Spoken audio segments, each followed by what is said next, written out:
Maryland football is going bowling for the third straight year. Number 4 Maryland field hockey season has come to a close after a loss to Virginia in the Elite Eight, and Terrapin Hoops had a disappointing weekend away. All that and more coming up on this edition of The Left Bench.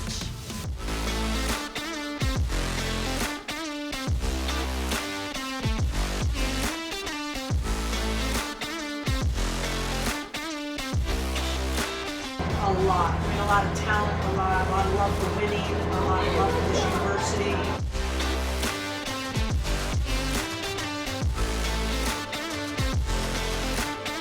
We're just asking everyone to pull their weight, and they did a great job of that today.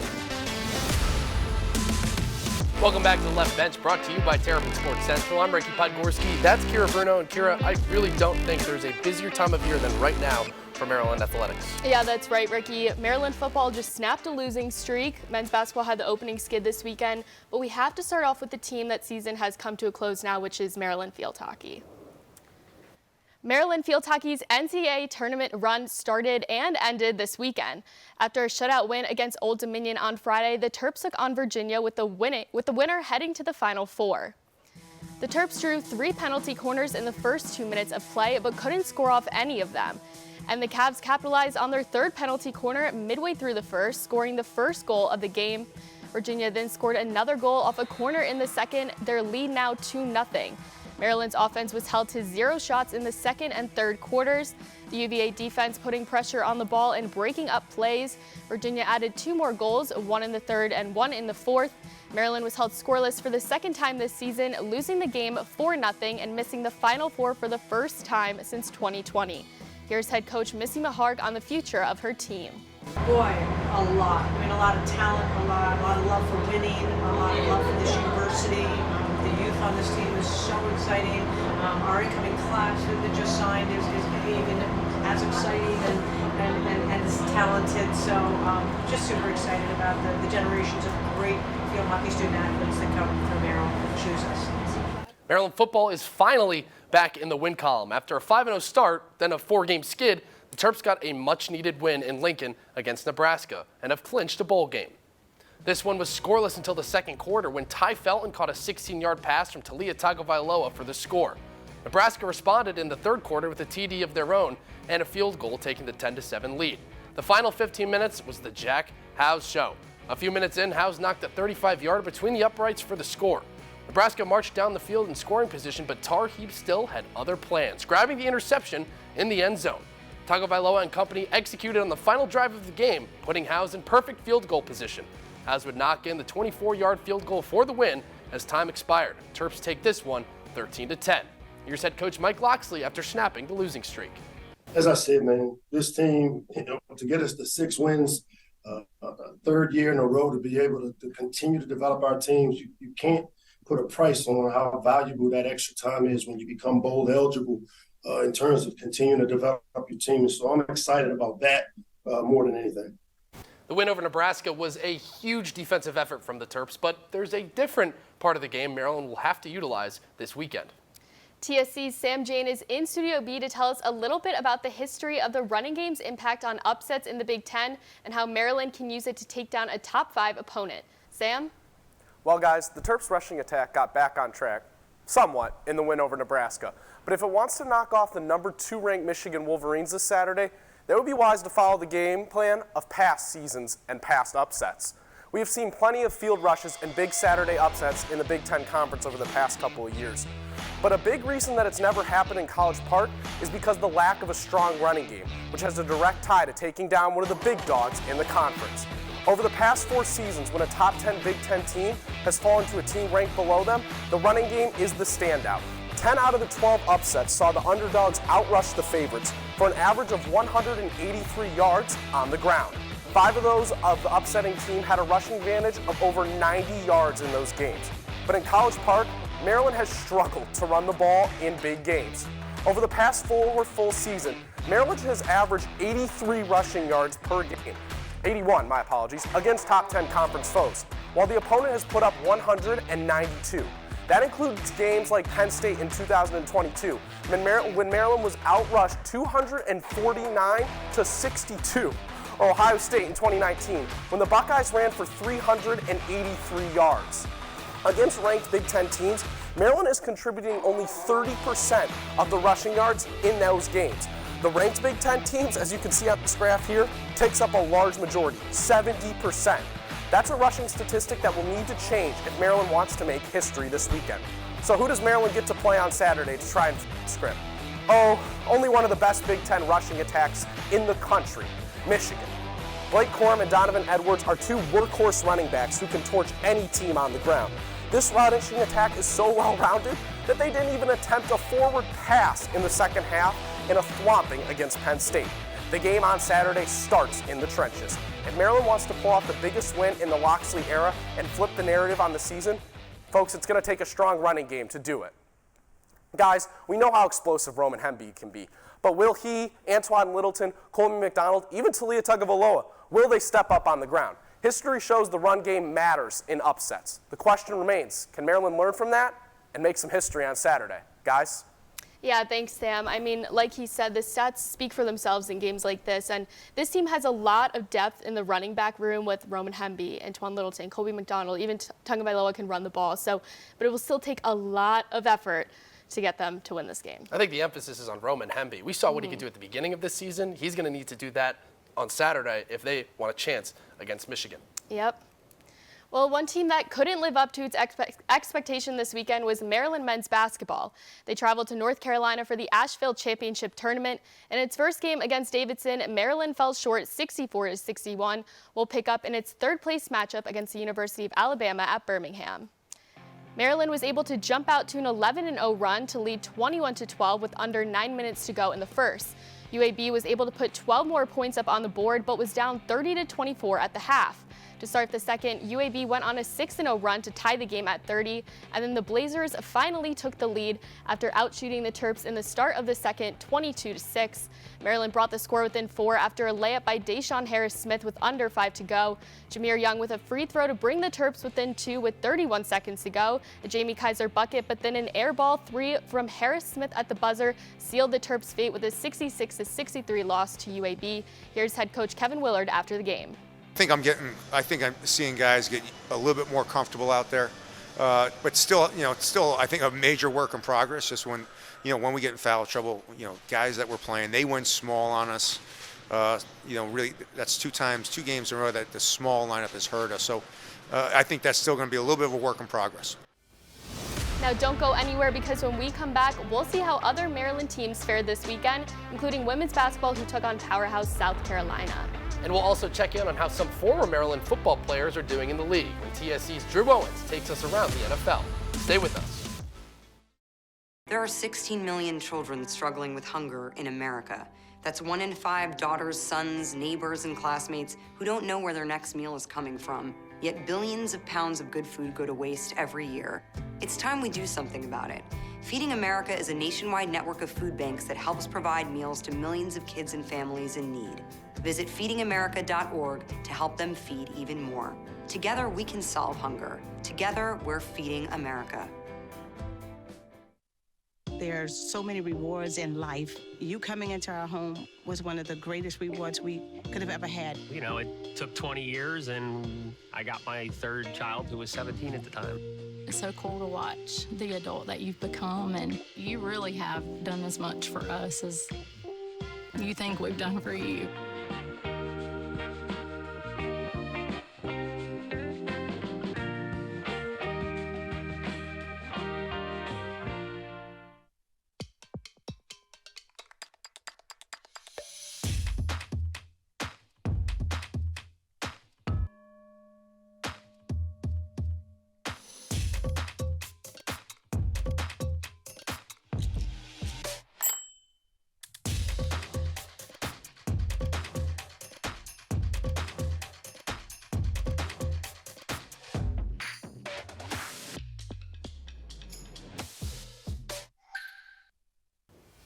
Welcome back, everyone, to the Left Bench, brought to you by Terrapin Sports Central. I'm Keara Bruno with Ricky Podgorski, of course. And Ricky, this Maryland women's basketball team had a huge game in Columbia this weekend. Usually when these two teams play, it's a must-watch television, and this one was a little bit of a hard watch for Maryland. The number 14 Terps traveled to Columbia, South Carolina to take on the number 6 ranked Gamecocks, and South Carolina laid down the hammer.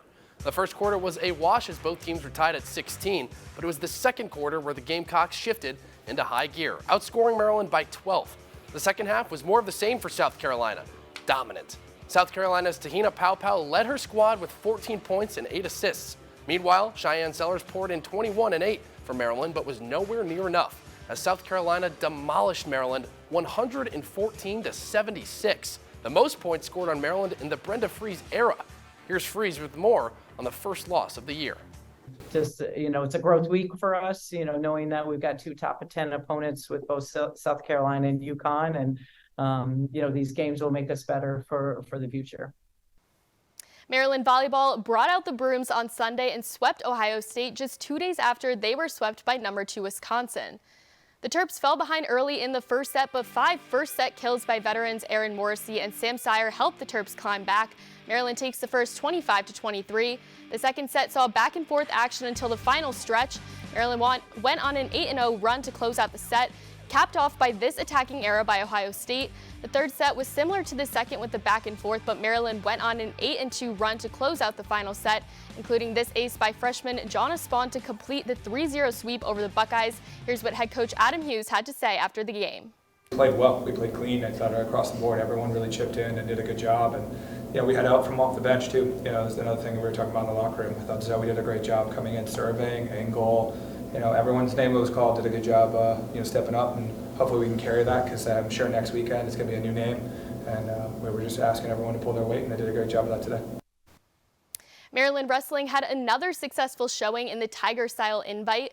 Cal Miller took home his second consecutive first-place title after 3 overtimes by tiebreaker against 16th-ranked Josh Edmond of Missouri. Jackson Smith and Seth Nevels both finished in second. Gavin Bell and Chase Melnick for third. Dominic Solis placed fifth, and Connor Quinn took home 7th place. Maryland finished with 114.5 team points and 4th overall. 14 of the 17 Terps who wrestled placed. And you've seen us do around the Big Ten, but how about around the NFL? Drew Owens is in Studio B with more on how former Maryland players are doing in the league. Drew? Yeah, guys, whether these players are new to the league or have been veterans for years, they have represented Maryland well so far this season. To kick things off, let's start with the rookie who was picked 24th overall in the 2023 NFL Draft, Deonte Banks. After having a standout year last season, Banks got the opportunity to showcase his talents in New York for the Giants. Banks was named to the 53-man roster after the preseason and has shown his abilities on defense pretty well. In his first 6 games, he allowed 3.9 yards per target, which was the 3rd lowest mark in the NFL at the time. Some of the wide receivers that he faced during that period include Hollywood Brown, DK Metcalf, and another Terp, Stephon Diggs. Week 7 was when Banks shined. He not only had his most total tackles and solo tackles that week, but he also recorded his first career interception against Sam Howell of the Washington Commanders. Currently, Banks has 36 total tackles, 29 solo tackles, and 9 pass deflections. Although the season is not over for Banks, the future looks bright for the rookie DB. This next player has been a star on his new team this year and had one of his best games of his career in the state of Maryland, and that's DJ Moore. After having a frustrating season last year in Carolina, Moore was traded to the Chicago Bears in the offseason. In his 10 games this year, Moore had 793 receiving yards, 5 touchdowns, and 52 receptions. He also happened to average 15.3 yards per carry. Moore's best game this year happened to be none other in the state that he played college football in, Maryland.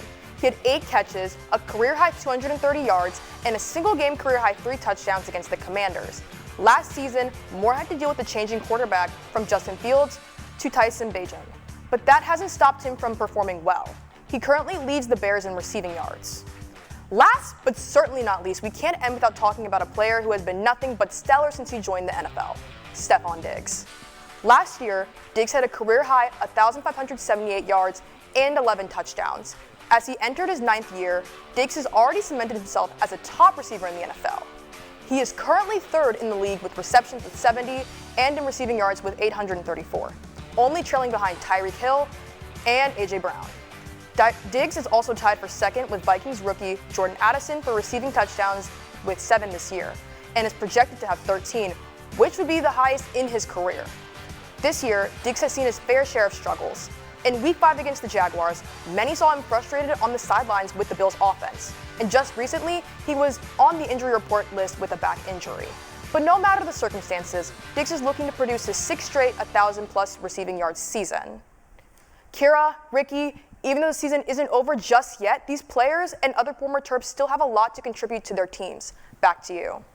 And a lot of these players have been absolutely killing it all season, just like you mentioned there, Drew. And I have to say, back when DJ Moore was lighting up the Commanders, I was playing Keara in fantasy that week, and I mean, he put up, 40-something points? So I did get the win that week with DJ Moore. So thank you, DJ Moore. Yeah, clearly I wasn't on my A game or my players, but we don't have to talk about it anymore. We don't. Because we'll move on from it. Next week. There's always next week. True.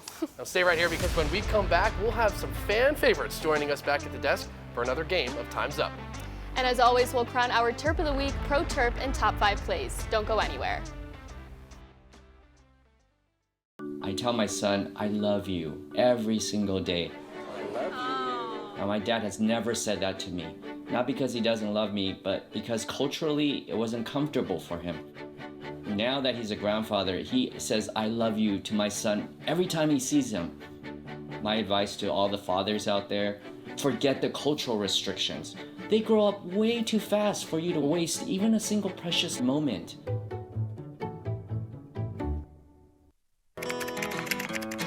I think I finally found. Hey, how you doing? Hey, Mason. Hey, Mason. Got a new house. It's looking pretty cool so far. A place that I call home. I'm teaching Louise how to cook some lasagna. It only takes a spark to make a fire start.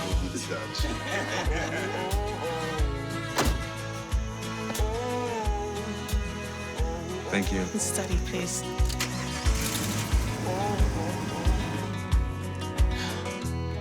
I think I finally found a place to make my own. A place that I call home. This place that I call home. Welcome back to the Left Bench, brought to you by Terrapin Sports Central. I'm Ricky Podgorski. That's Keara Bruno. We're now joined by TSC's editor-in-chief, Brandon Schwartzberg, and TSC senior producer, Nathan Schwartz, for a little game of Time's Up. And let me grab our little clock right here. Yep. So I know us four and everyone else here remembers this game, but if you guys watching at home don't remember, what we do here is we give them a topic and they go at each other for 60 seconds and we just kind of keep going. It was really fun last time, so I'm excited for this one.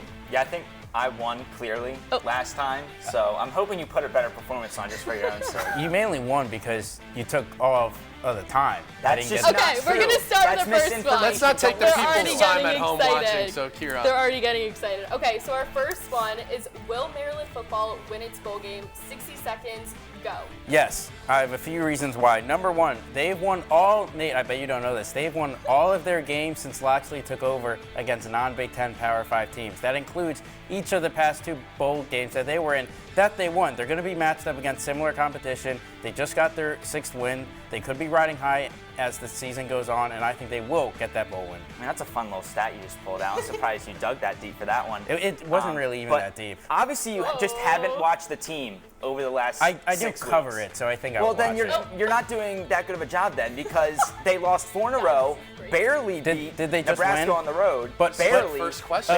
Barely. But a win is a win, is it not? A win is a win, if but they barely won. win the national championship, is that still a win? That's irrelevant because they're not even going to win the bowl game. They're not even going to win the bowl game. A win. This team cannot run the football. They continue to turn the ball over, whether it's the fumble or the interception. The only reason they won the other day is because Tarheat still and Dante Trader were able to haul in just overthrows from the Nebraska quarterback. That was good timing. That was the first question. Yeah, wow, guys. It was pent-up energy. Yeah. Are you guys okay? I'm feeling great, everything Ricky. okay? I'm feeling great. I know I won that debate. You guys are friends outside of. We're all friends outside of this, and this is a little hostile. All right, well, looking at each other. Regardless, let's move on to right our second little topic right here. Maryland men's basketball got in a little bit of a sticky situation this past weekend in Asheville, losing the 2 games against UAB and against Davidson. Should Maryland fans be concerned for the rough start for men's basketball? Fellas, on you? I'm going to say no, because I feel like you had to look at what Kevin Willard did last season as a whole. This team had really no direction after Mark Turgeon was let go, and then you come back. It's really his team. Willard leads the team. into the NCAA tournament. And this freshman class, I'm still really excited about what Deshaun Harris-Smith, Jamie Kaiser. We haven't really seen Jonathan Lamoth a whole lot, but I think he's going to have a big role as the season goes on. And you have to think Jameer Young and Dante Scott are going to play better as the season goes on. You mentioned that freshman class. I think it's a bad thing that they have so many freshmen because that's going to take some time to get into a rhythm. And you mentioned how last year was kind of Turgeon's team. I think that is a bad thing for Willard. I think that he exceeded expectations last year, and I think it's going to be tough for him to even match what they did last year for this year. And the fact that he still doesn't know his rotations yet. They have already had 2 different starting lineups in 3 games. That is ridiculous. Well, I mean, it was only one guy. You had the main 4 of Young, Harris-Smith, Scott, and Juju. But Juju Reese, a little bit more calm, guys. Yeah, that was a little more calm. But I think Juju Reese also is going to take even more of a bigger step forward. He's getting a little acclimated to play. Have you seen that free throw shooting? Oh. I have. That's not his strong suit. Not his strong suit. Okay. At least we agree with that. Quick question for you. I have one little quick go ahead. follow-up. Do you think that the returning players have improved or stayed the same? I haven't seen any improvement yet. Granted, it's early, but I haven't seen any signs. We can agree on that. I would like to see a little bit more improvement. I don't think anybody's really gotten better. Okay, well, let's stay on the hardwood a little bit. Keara, what do you got? We're going to go to Maryland women's basketball now. So over, under 26 wins for the team. Yeah, I got them over. They had 28 wins last season. They went to the Elite Eight. They have 4 grad students still here. I think that experience is going to be impactful. And at the end of the day, you can never doubt Brenda. She's been here for so long. She's won national championships. I will have full faith in Brenda Fries. I'm not doubting Brenda. But you are. I believe this team is going to be good, but they're just not going to make it that far in the NCAA tournament to get to that 28 win mark. There's just no way you lose 2 of the top 11 picks in the WNBA draft and are still going to meet that win total. They had 28 last year, I believe. 26 that's a really high line for a team that, yes, they do have a lot of experience, but a couple of young transfers as well, and a couple of young freshmen in there as well. So I just don't know if this team's gonna mesh well enough at the beginning of the season. We already saw that blowout loss to South Carolina. I just think this out-of-conference schedule is also gonna be really tough. I agree with that, but at the end of the day, he agrees with me. No, he agrees with me. Listen. That's only 2 less wins than last year to reach that mark. So that's just around a 32. You don't think they can get there? Say they have the same amount of wins in the regular season? You don't think they're going to have that? I don't think they're going to get the same wins in the regular season. Okay. Yeah. So you just we'll disagree there. We'll disagree there. All right. Well, a little bit of okay. Let's move on. Yeah. I'm gonna quote Max Kellerman here. Martians got the death beam pointing at Earth. Who is taking the last shot in Maryland basketball? Who is it? Give me Kevin Herter. I mean, this is going like all the way back to any player in our Maryland childhood, basketball. especially. Absolutely. So, I mean, you have to go with Kevin Herter, right? I mean, there's so many names we could pick from, but Herter averaged about a 40% three-point percentage over his 2 years here at Maryland. Anytime you needed a clutch bucket, it was Herter there to provide it, whether it's mid-range, at the free throw line.